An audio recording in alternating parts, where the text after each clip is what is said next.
പ്രിയപ്പെട്ട മുഅ്മിനീങ്ങളെ, വിശുദ്ധമായ പവിത്രതകളേറെ നിറഞ്ഞ ഷവ്വാൽ മാസത്തിൻ്റെ 5-ാമത്തെ വെള്ളിയാഴ്ച രാവ് ഇന്നത്തെ മഗ്‌രിബോടുകൂടി നമ്മളിലേക്ക് വരികയാണ്. അൽഹംദുലില്ലാഹ്, അല്ലാഹു തആല സ്വീകരിക്കുമാറാവട്ടെ. മാത്രമല്ല, ഈ ഷവ്വാൽ മാസത്തിൽ നമുക്ക് വലിയ പ്രത്യേകത എന്ന് പറഞ്ഞാൽ 5 വെള്ളിയാഴ്ചകൾ കിട്ടുന്നു. നാളെ വെള്ളിയാഴ്ചയാണല്ലോ. നമുക്ക് വല്ലപ്പോഴുമാണ് ഇങ്ങനെ ഓരോ അറബി മാസത്തിലും 5 വെള്ളിയാഴ്ചകൾ കിട്ടുന്നത്. അപ്പോൾ വളരെ ശ്രേഷ്ഠമായ വെള്ളിയാഴ്ച ദിനം 5 എണ്ണം നമുക്ക് ഈ പ്രാവശ്യം കിട്ടിയിട്ടുണ്ട്. അൽഹംദുലില്ലാഹ്, അല്ലാഹു തആല നമ്മളിൽ നിന്നും സ്വീകരിക്കട്ടെ. പ്രിയപ്പെട്ടവരെ, ഈ സുന്ദരമായ നിമിഷത്തിൽ, അതായത് നാളെ മഗ്‌രിബോടുകൂടി നിലാവ് കണ്ടാൽ നമ്മളിലേക്ക് ദുൽഖഅദ മാസം വരികയാണ്. അപ്പോൾ ഒരു മാസം പോകുന്നു, മറ്റൊരു മാസം വരുന്നു.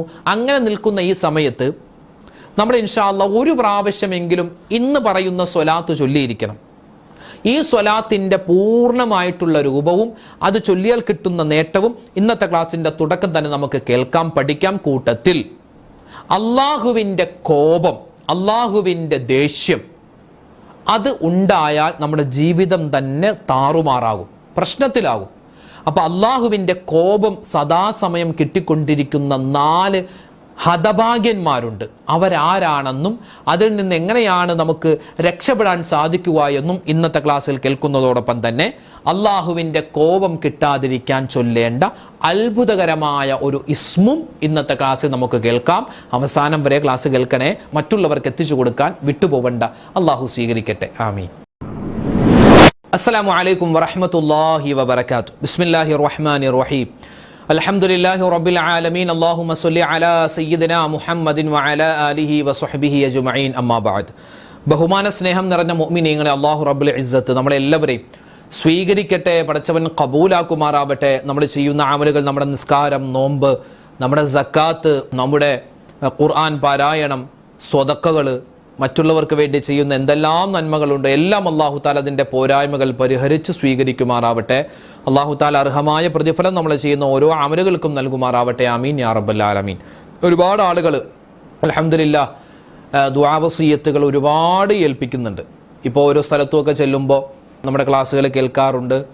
അതുപോലെ തന്നെ ഒരുപാട് കാര്യങ്ങൾ മനസ്സിലായി, ഒരുപാട് കാര്യങ്ങൾ എഴുതി വെച്ച് അത് പറയുന്നുണ്ട്, ചൊല്ലുന്നുണ്ടെന്നൊക്കെ ഒരുപാട് ഉമ്മമാരും വാപ്പമാരൊക്കെ പറയുമ്പോൾ വലിയ സന്തോഷമാണ്. അൽഹംദുലില്ലാഹ്, അല്ലാഹു തആല നമ്മളെയൊക്കെ സ്വർഗത്തിൻ്റെ അഹലുകാരിൽ ഉൾപ്പെടുത്തുമാറാവട്ടെ. ആമീൻ യാ റബ്ബൽ ആലമീൻ. പ്രിയപ്പെട്ടവരെ, ഇന്ന് വിശുദ്ധമായ ഷവ്വാൽ മാസത്തിൻ്റെ അവസാനത്തെ വെള്ളിയാഴ്ച രാവാണ് ഇന്നത്തെ മഗ്‌രിബോടുകൂടി വരുന്നത്.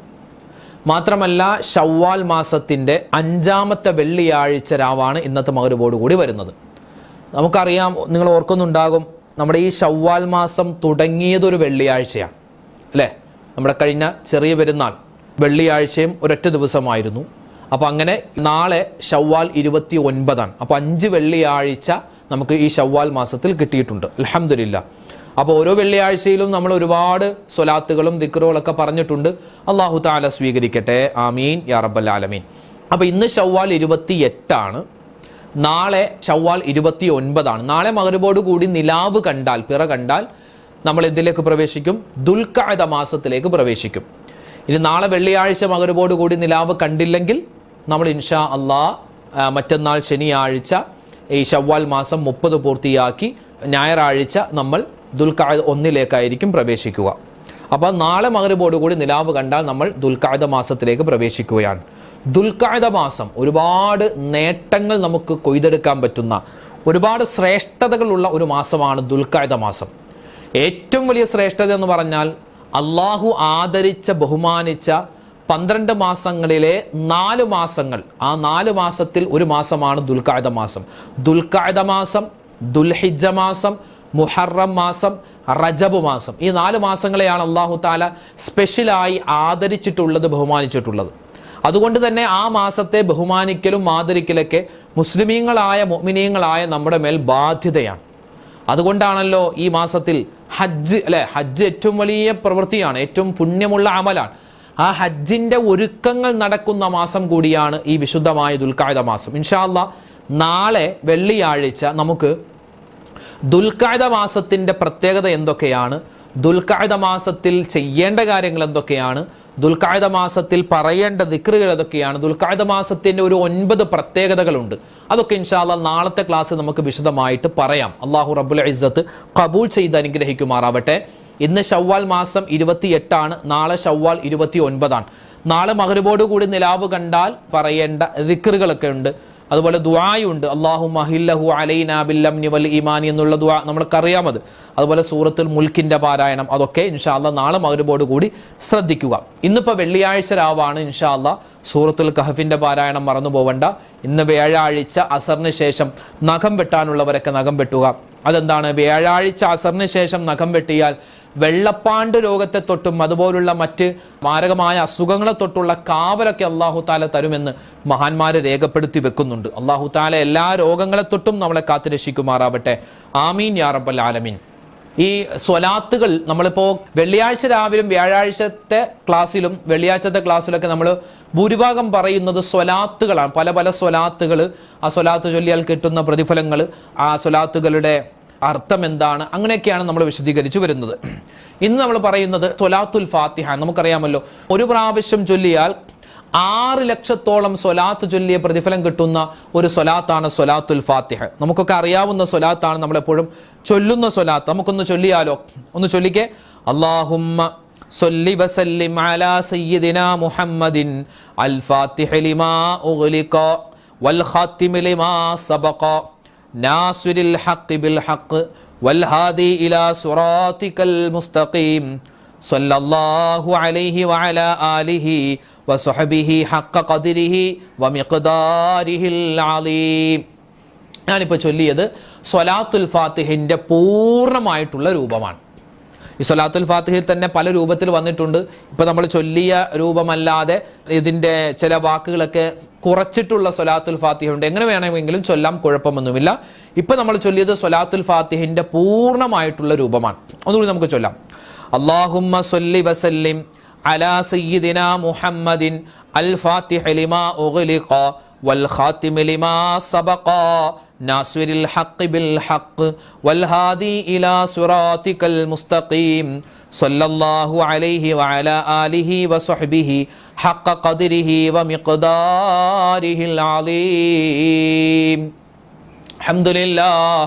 സ്വലാത്തുൽ ഫാത്തിഹ് അത് ചൊല്ലിയാൽ എന്താണോ നമ്മുടെ മനസ്സിൽ മുറാദുള്ളത്, ആ മുറാദ് അല്ലാഹു ഹാസിലാക്കി തരുമെന്നാണ് സ്വലാത്തുൽ ഫാത്തിഹിന്റെ നേട്ടങ്ങൾ പറഞ്ഞു മാത്രം എത്രയോ പേജുകളാണ് മഹാന്മാർ എഴുതിയിട്ടുള്ളത്. ഒരുപാട് നേട്ടങ്ങളുണ്ട്.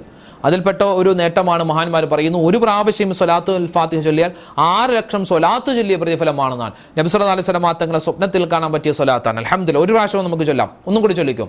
അല്ലാഹുമ്മ സ്വല്ലി വസല്ലിം അലാ സയ്യിദിനാ മുഹമ്മദിൻ അൽ ഫാത്തിഹ ലിമാ ഉഗ്ലിഖ വൽ ഖാതിമി ലിമാ സബഖ നാസിറിൽ ഹഖ് ബിൽ ഹഖ് വൽ ഹാദി ഇലാ സിറാത്തിക്കൽ മുസ്തഖീം സല്ലല്ലാഹു അലൈഹി വഅലാ ആലിഹി വസഹ്ബിഹി ഹഖ ഖദ്രിഹി വമിഖ്ദാരിഹിൽ അലീം.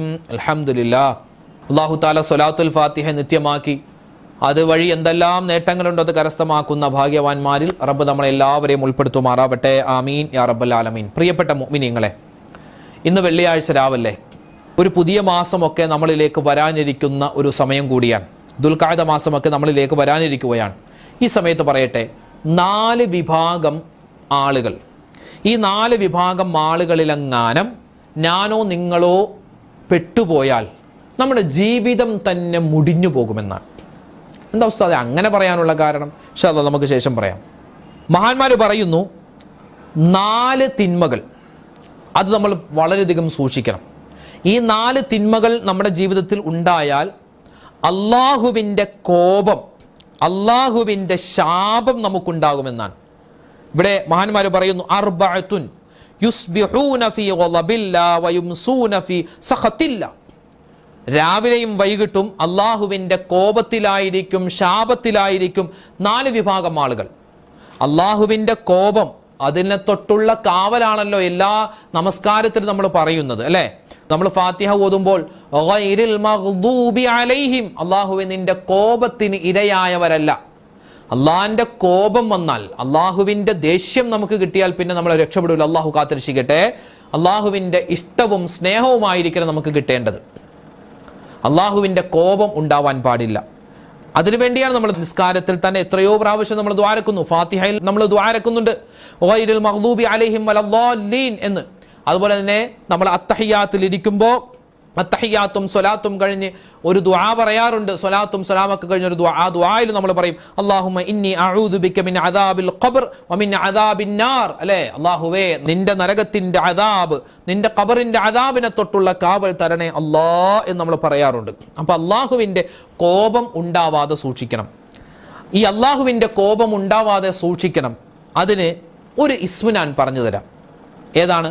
അള്ളാഹ്ക്ക് ഏറ്റവും കൂടുതൽ ഇഷ്ടമുള്ള ഒരു ഇസ്മുണ്ട്. യാ റഹ്മാനു യാ അല്ലാഹ്. യാ റഹീമു യാ അല്ലാഹ് എന്ന ഇസ്മിനേക്കാൾ കൂടുതൽ അള്ളാഹ്ക്ക് ഇഷ്ടം യാ റഹ്മാനു യാ അല്ലാഹ് എന്നാണ്. യാ റഹ്മാനു യാ അല്ലാഹ്, പരമകാരുണ്യകൻ എന്നാണ്. അതായത് ഈ ലോകത്ത് വഴിപ്പെട്ടവർക്കും വഴിപ്പെടാത്തവർക്കും എല്ലാവർക്കും അല്ലാഹു തആല ഗുണം ചെയ്യും. അല്ലേ, ഈ ലോകത്ത് ദുന്യാവിൽ നിസ്കരിച്ചവർക്കും നിസ്കരിക്കാത്തവർക്കും മനുഷ്യനും ജിന്നുകൾക്കും മലക്കുകൾക്കും മൃഗങ്ങൾക്കും പക്ഷികൾക്കും ഇഴജന്തുക്കൾക്കും അല്ലെ ഷഡ്പദങ്ങൾക്കും എല്ലാവർക്കും അല്ലാഹു തആല ഭക്ഷണം കൊടുക്കും, വെള്ളം കൊടുക്കും, വായു കൊടുക്കും. നിസ്കരിച്ചവർക്കും മാത്രമേ ഭക്ഷണം കൊടുക്കൂ, അങ്ങനെയൊന്നുമില്ല. അപ്പൊ എല്ലാവർക്കും കരുണ ചെയ്യും. അള്ളാഹ്ക്ക് ഏറ്റവും കൂടുതൽ ഇഷ്ടമുള്ള പേര് ഇതാണ്. അതുകൊണ്ട് യാ റഹ്മാനു യാ അല്ലാഹ്, യാ റഹ്മാനു യാ അല്ലാഹ്, യാ റഹ്മാനു യാ അല്ലാഹ് എന്ന് ഒരു ദിവസം ഒരു മനുഷ്യൻ 11 വട്ടം പറഞ്ഞാൽ അള്ളാഹുവിന്റെ കോപത്തെ തൊട്ടുള്ള കാവൽ അവനിക്ക് കിട്ടുന്നതാണ്. എന്ത് പറയണം? യാ റഹ്മാനു യാ അല്ലാഹ്, യാ റഹ്മാനു യാ അല്ലാഹ്. അപ്പൊ അള്ളാഹിന്റെ കോപം എന്താണെന്ന് നമ്മൾ പഠിച്ചു. അള്ളാഹുവിന്റെ കോപം ഉണ്ടാവാതിരിക്കാൻ എന്ത് ചെയ്യണമെന്ന് പഠിച്ചു. ഇനി അള്ളാഹുവിന്റെ കോപം ഉണ്ടാകുന്ന 4 സ്വഭാവം ഇതുണ്ടെങ്കിൽ നമ്മൾ മാറ്റണം. നമ്മുടെ മക്കളെ കൊണ്ട് നമ്മൾ ചെയ്യിപ്പിക്കാൻ പാടില്ല. ഒന്നാമത്തേത് അൽ മുതശബ്ബിഹീന മിനർ റിജാലി ബിന്നിസാ. ആണുങ്ങളുടെ വസ്ത്രം ധരിക്കുന്ന പെണ്ണുങ്ങൾ, പെണ്ണുങ്ങളുടെ വസ്ത്രം ധരിക്കുന്ന ആണുങ്ങൾ. ഇന്നിപ്പോ ട്രെൻഡായി മാറി. ഇന്നിപ്പോ ജീൻസും ബനിയനൊക്കെ ധരിച്ചുകൊണ്ട് പുറത്തേക്ക് ഇറങ്ങുന്നതാരാണ്?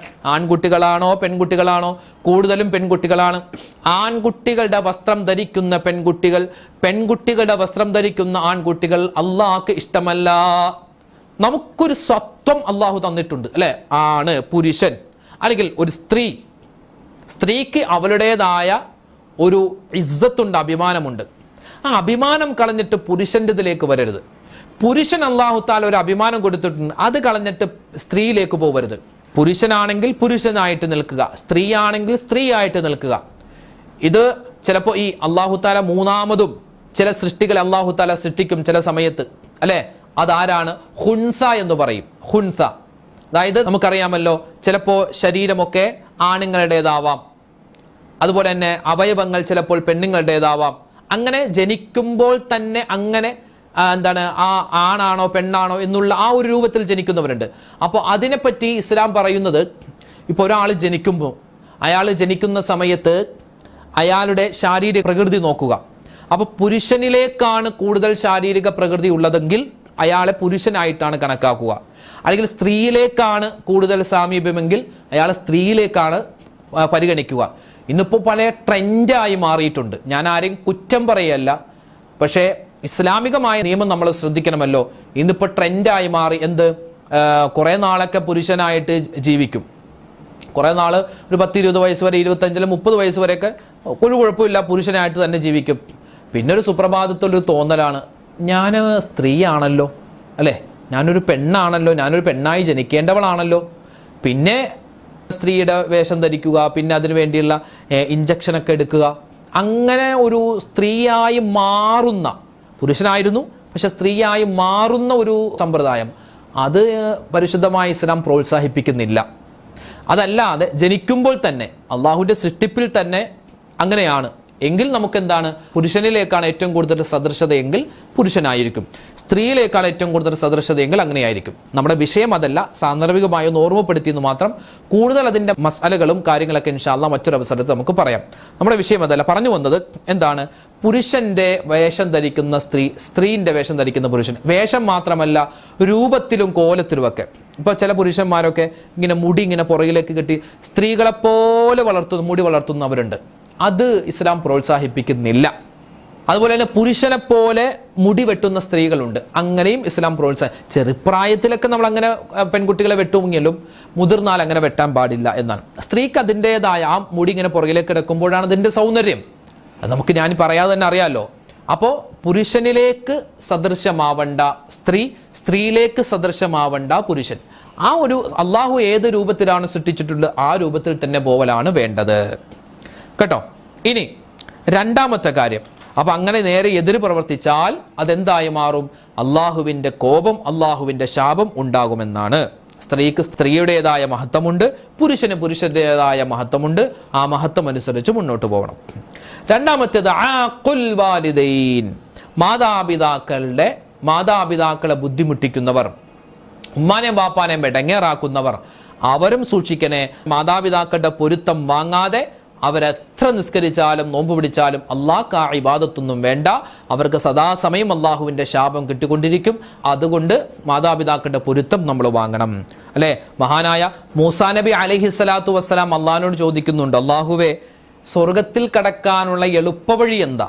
ആ സമയത്ത് മൂസാ നബിയോട് അള്ളാഹ് പറഞ്ഞു എന്നാണ്, ഊസീക ബി ഉമ്മിക ഹസന, വീട്ടിൽ ചെന്ന മാതാപിതാക്കൾക്ക് ഗുണം ചെയ്താൽ അത് മതി സ്വർഗത്തിൽ വേഗത്തിൽ കടക്കാൻ.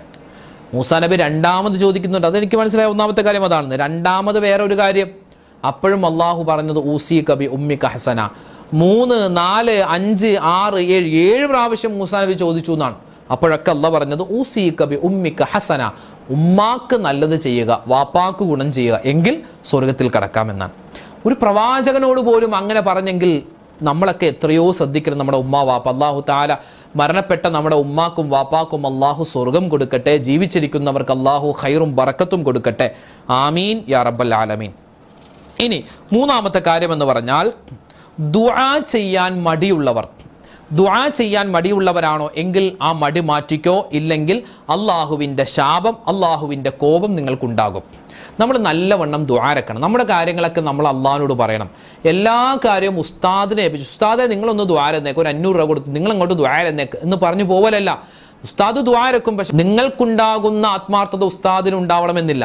അതായത് എനിക്കൊരു വിഷമം വന്നാൽ ഞാൻ അള്ളാഹിനോട് പറയുന്നു, പടച്ചോനെ എൻ്റെ ആ വിഷമം മാറ്റി തരണേ അല്ലാ എന്ന് ഞാൻ പറയുമ്പോൾ, കാരണം അത് എൻ്റെ വിഷമമായതുകൊണ്ട്, എൻ്റെ പ്രയാസമായതുകൊണ്ട് എനിക്ക് നല്ല ഒരു ആത്മാർത്ഥതയുണ്ടാകും ദുആയിൽ.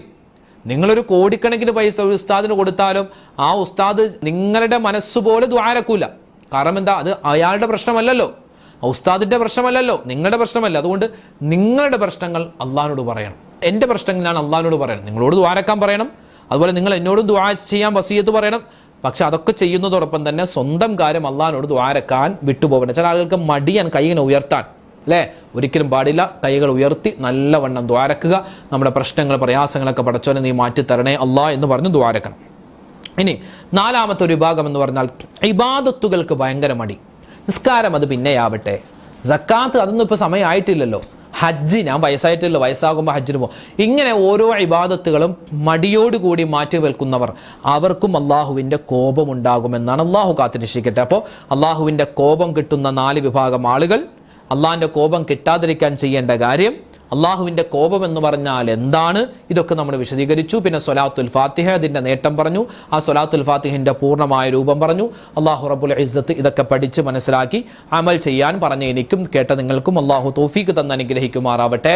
ആമീൻ ആമീൻ യാ റബ്ബൽ ആലമീൻ. ഇൻഷാ അല്ലാഹ് നമുക്ക് നാളെ മറ്റൊരു വീഡിയോ ആയിട്ട് കാണാം. അതുവരേക്കും അസ്സലാമു അലൈക്കും വറഹ്മത്തുള്ളാഹി തആല വബറകാതുഹു.